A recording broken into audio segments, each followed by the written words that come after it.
Welcome to Flats Nation Soundbites, where we share tips, tricks, and product information to help you better enjoy our sport and lifestyle.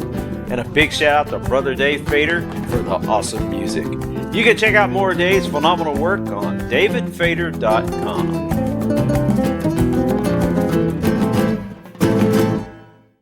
This is your host, Dave Legier, and welcome back to Flats Nation Soundbites. In this volume, you will hear a quick slice from our podcast from our show with Captain Jason Moore. This is we talk about striper and other game fish conservation in New Jersey and other northeastern states. I hear a lot about striped bass conservation efforts in that area, and I'm not as well versed on it naturally. What's the concern? What's your stance? What do we need to know about what is happening to the striped bass fishery in that area and up and down the Northeast as a whole? Well, this is a very big deal, and it's kind of just hit a new level this week. So the short story is striped bass have been here forever. It's a huge economic boom to the East Coast. People catch them, as I mentioned earlier, all different ways: bait, spin gear, fly. Kind of anything goes. They're kind of every man's fish. They are overfished. So we've driven the population down. And, in 2022, we doubled the number of fish we killed compared to 2021.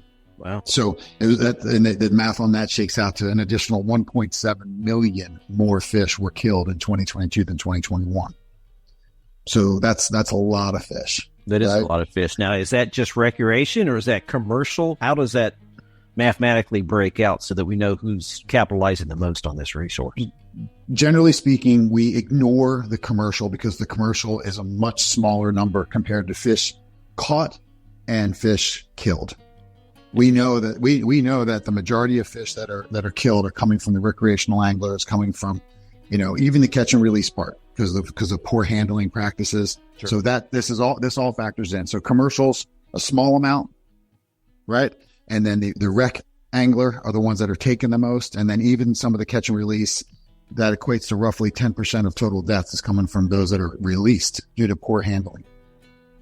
So the story is a little grim right now because we want these stripers back, right? They're from an economic standpoint, huge economic value.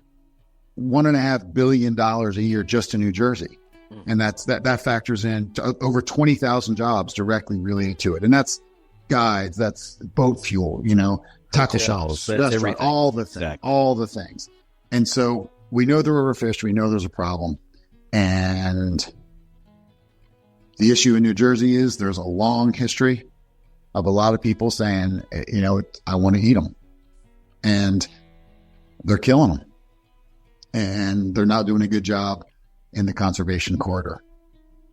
And so it's kind of a tough time for the striped bass. And so I work primarily with the American Saltwater Guides Association. They're at the forefront. They're the ones that are leading with science. They're bringing the research to the table. And the Atlantic States Marine Fisheries Council this past week recently put a new slot limit on stripers.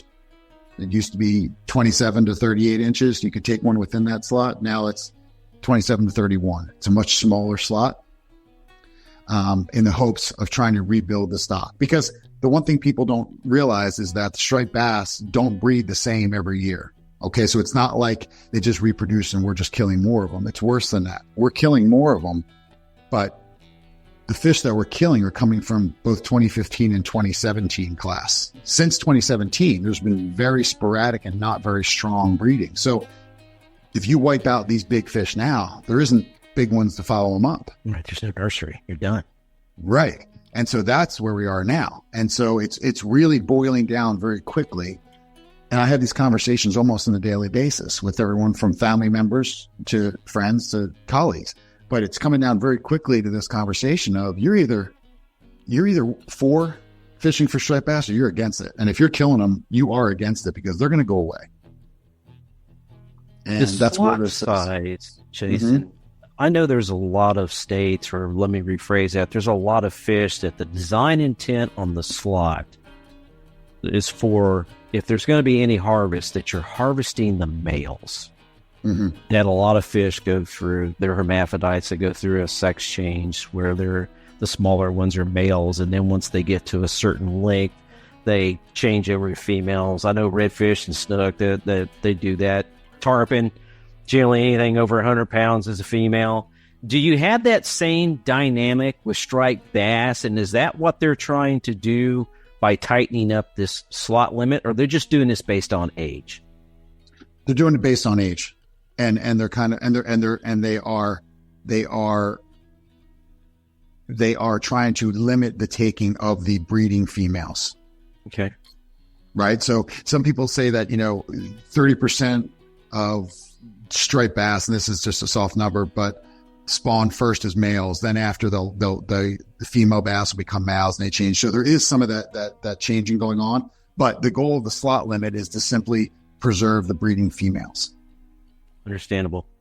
It makes sense. It makes perfect sense. So they've reduced this slots limit is what they've done. That they've narrowed it. Yeah. Now there's rub with that too, because it came on rather abruptly, and there's a lot of people that make their living doing this, right? The charter boats for the summer are booked, and a lot of them are based off of the previous slot limit. So people that are going to want to keep the bass are going to show up and say, "Hey, what's the deal?" And the reality of it is the actual goal of this is for less bass to be taken. Sure, more catch and release with proper handling, which flies in the face of some of the goals of some of the charter boat captains. Right. And at that point, you almost classify that more as a commercial venture than a recreational guy who gets to go out maybe one day out of the weekend, takes his center console and goes fishing. So I get it. I can see where that could be. Could raise a little bit of cane, but I'm glad to see that these measures are being taken.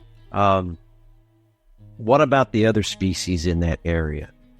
Are you having issues with flounder or blues or any of the other game fish in that? Bluefish, yes. And bluefish, we're still trying to sort out. So bluefish historically have some years of big runs and then essentially absent for a couple of years. And that's kind of what we've been in. We had a run a couple of years ago. Last year, there weren't many. This year, they seem to be coming back around. So none of them are as in a dire situation as the striped bass, but they're all cause for concern. So striped bass and then our false albacore as well in the fall, which we get. We're trying to figure what they're doing too. We're not saying right now that these are overfished or in danger, but we are saying we need to be doing more research on them because it seems that the numbers are dropping. Now, when it comes to the blues and the false albacore, are those considered an edible table fare fish, or is this strictly a catch and release type of fishery? They are primarily catch and release. Some people like blues, but generally speaking, these are catch and release fish.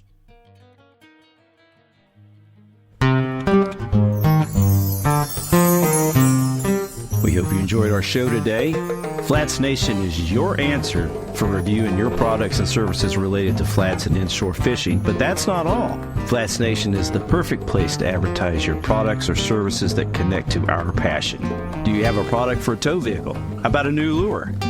Want to advertise your guide service? Call us at 941-271-5055 or email us at info@flatsnation.com and let us get the desired exposure.